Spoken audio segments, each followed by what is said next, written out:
garowgan ugu dambeeyay ee ku aadan soo dhaweynta wafdiga uu hogaaminayo madaxweynaha Jamhuuriyadda Federaalka Soomaaliya Maxamed Cabdullaahi Maxamed Farmaajo waxay xilligan ka socotaa magaalada Garowe ee xarunta Puntland. Mas'uuliyiinta Puntland ugu sareeyo madaxweyne Cabdulle Maxamed Cali Gaas, xubnaha golayaasha dawladda iyo qaybaha kala duwan ee bulshada ku dhaqan magaalada Garowe ayaa isu diyaarinaya in maalinta Berita ay ka qayb galaan soo dhaweynta la filayo in loo sameeyo madaxweynaha dawladda Federaalka Soomaaliya Maxamed Cabdullaahi Maxamed Farmaajo. ka hor intii uusan imaanin Farmaajo magaalada Garowe waxa soo gaaray wafdi hordhac u ahaa wafuudda dawladda Soomaaliya ee ka imaan doonta magaalada Muqdisho. wafdiga hordhaca ee soo gaaray Garowe waxa ka mid ah xildhibaano ka tirsan golaha shacabka Soomaaliya iyo wasiir ka tirsan xukuumadda Ra'iisul Wasaare Xasan Cali Khayre. siyaabaha lagu garanayo soo dhaweynta madaxweynaha dawladda Federaalka Soomaaliya waxa ka mid ah wadooyinka iyo barxadda ay caanka ku tahay magaalada Garowe oo lagu xardhay calanka Jamhuuriyadda Federaalka Soomaaliya iyo midka Puntland. waxaan la hadlay qaar ka mid ah shacabka ku dhaqan magaalada Garowe waxay iga warrameen aragtida ku aadan qaabka ay doonayaan inay uga qayb galaan soo dhaweynta madaxweyne Maxamed Cabdullaahi Maxamed Farmaajo. magacaygu waa Axmed Cali Shakiib ku nool magaalada Garowe. waa salaamaya TV-ga Universal TV.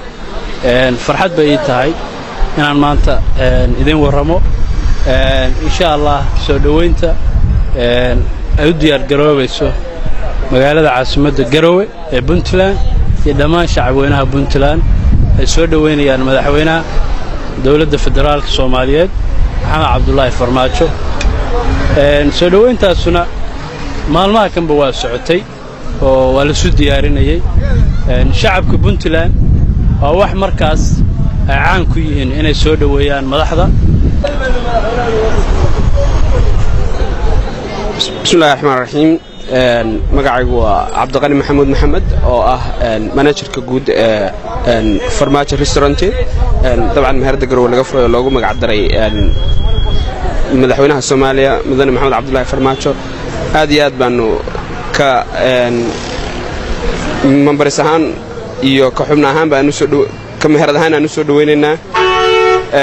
waxaana leenahay mudane madaxweyne waxaan si kaliya laaba oo sharaf leh u soo dhaweynayaa madaxweynaha Jamhuuriyadda Federaalka Soomaaliya mudane Professor Maxamed Cabdullaahi Farmaajo. waxaan leeyahay mudane madaxweyne ku soo dhawow dalkaagii, ku soo dhawow dadkaagii, ku soo dhawow bulshadaadii.